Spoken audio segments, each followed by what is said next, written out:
स्वस्ति श्री गणेशाय नमः।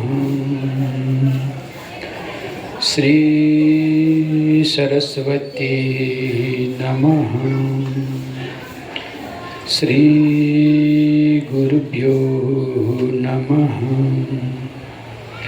वंशी विभूषित करान नवनीरदाभात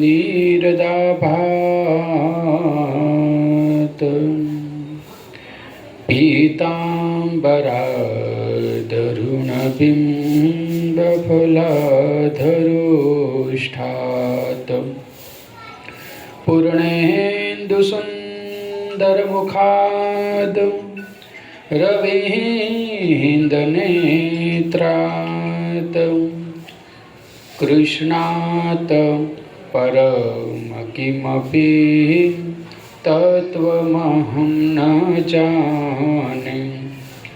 कृष्णात् परम किमपि तत्त्वमहं न जाने। ॐ नमो भगवते वासुदेवाय।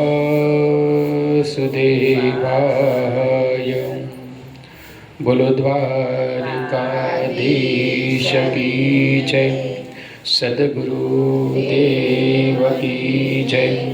ओम नमः पार्वती पतये हर हर महादेव हर।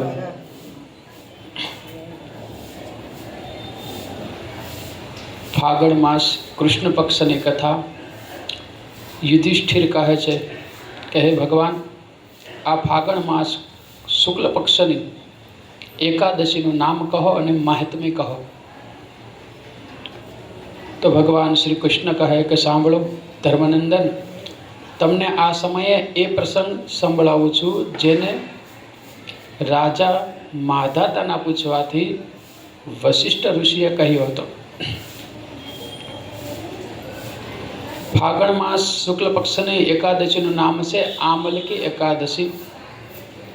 आनु पवित्र व्रत विष्णु लोकनी प्राप्ति करावनारू छे।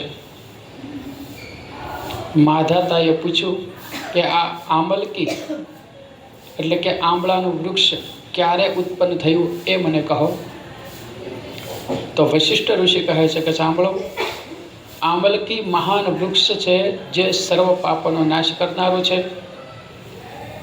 ભગવાન વિષ્ણુના થૂંકવાથી તેમના મુખથી એક બિંદુ પ્રગટ થયું। એ બિંદુ પૃથ્વી પર પડ્યું, તેનાથી જ આંબળીનું મહાન વૃક્ષ ઉત્પન્ન થયું। આંબળાનું વૃક્ષ બધા જ વૃક્ષોનું આદિભૂત કહેવાય છે। એ જ સમયે સમસ્ત પ્રજા સૃષ્ટિ કરવાને માટે રચવાને માટે બ્રહ્માજીએ ભગવાને બ્રહ્માજીને ઉત્પન્ન કર્યા। ब्रह्माजी द्वारा आ प्रजाओनी सृष्टि थई। देवताओं, दानवों, गंधर्वों, यक्षो, राक्षस, नाग तथा निर्मल अंतःकरणवाळा महर्षिओने ब्रह्माजीए उत्पन्न कर्या। तेमनामांथी देवता अने ऋषिओए ते स्थान पर आव्या ज्यां विष्णुप्रिय आंबळीनुं वृक्ष हतुं। आंबळाना वृक्षने जोईने देवताओनी नवाई लागी।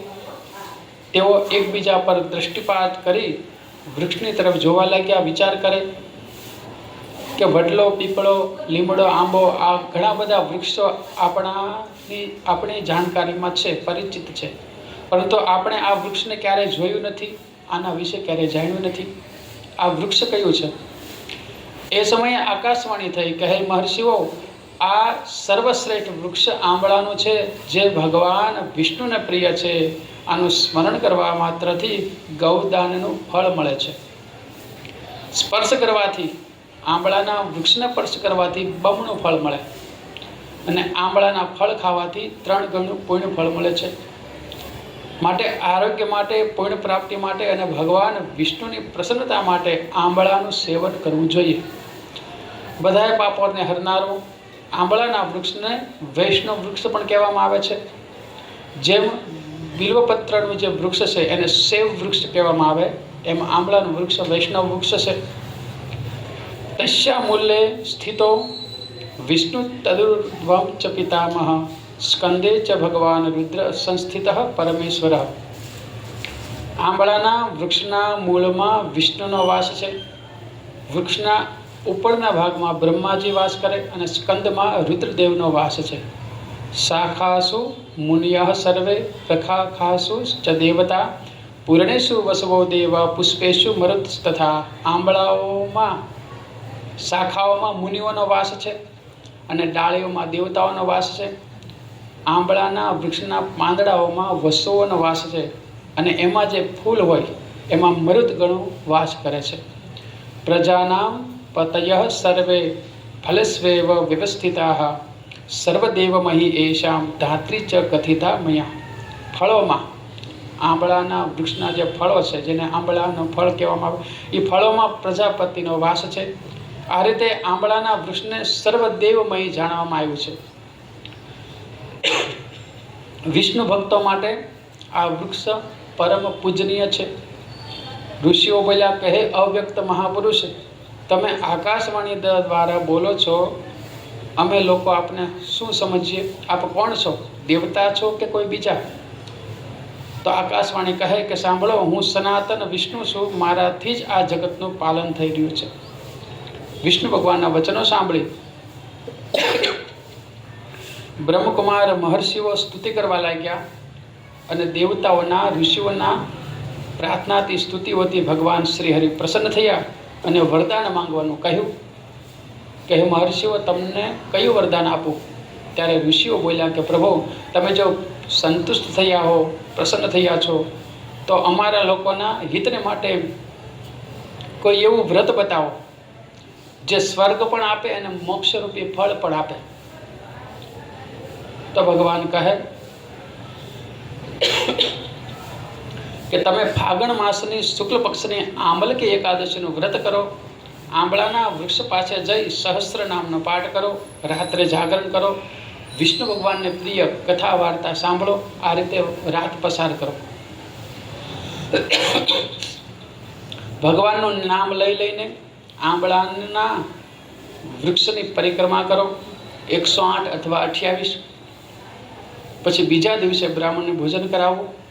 ત્યાર પછી કુટુંબો સહિત સાથે બેસી પોતે પણ ભોજન કરવું. આમ કરવાથી જે પુણ્ય મળે છે તે બધું તમે સાંભળો. તમામ તીર્થોના સેવનથી જે પુણ્ય મળે તે પુણ્ય એકાદશીનું વ્રત કરવાથી મળી જાય. બધી જ પ્રકારના દાન આપવાથી જે ફળ મળે એ જ ફળ એકાદશીનું વ્રત કરવાથી મળે.